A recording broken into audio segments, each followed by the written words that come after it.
పొలంలో బోరేసినప్పుడు నీళ్లు పడితే రైతులు ఎంత సంబరపడతారో ఊరికి ఆర్టీసీ బస్సు వచ్చినప్పుడు ఊరోళ్ళు కూడా గంతే సంబరపడుతుంటారు. నంద్యాల జిల్లా కొత్తపల్లి మండలం జానాలగూడెంకు పల్లె వెలుగు బస్సు 50 ఏళ్ల తర్వాత మళ్ళా వచ్చిందట. ఇక ఆ పట్టరాని సంబరంలో బస్సుకు మంగళారతి పట్టి ఎదుర్కొన్నారు. కొబ్బరికాయ కొట్టి కళ్ళాల నీళ్లు తీసిరు జనాలు.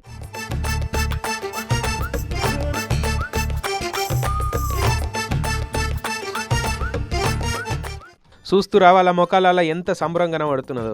ఒకప్పుడు వీళ్ళూరు శ్రీశైలం ప్రాజెక్టు కింద పోయిందట.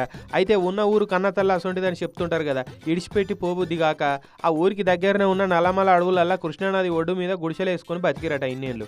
ఇక అప్పటి నుంచి మొన్నటిదాకా ఊరికి రోడ్డు ఊర్ల సౌలతులు అనేవి లేవు.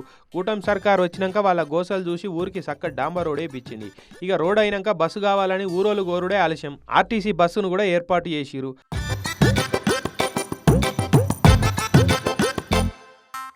ఇక 50 ఏళ్ళ తర్వాత మళ్ళీ ఊరిలో బస్సు ఆరని ఇప్పుడు వినబడుతుండే వరకు ఊరోళ్ళంతా మస్తు మురుస్తున్నారు.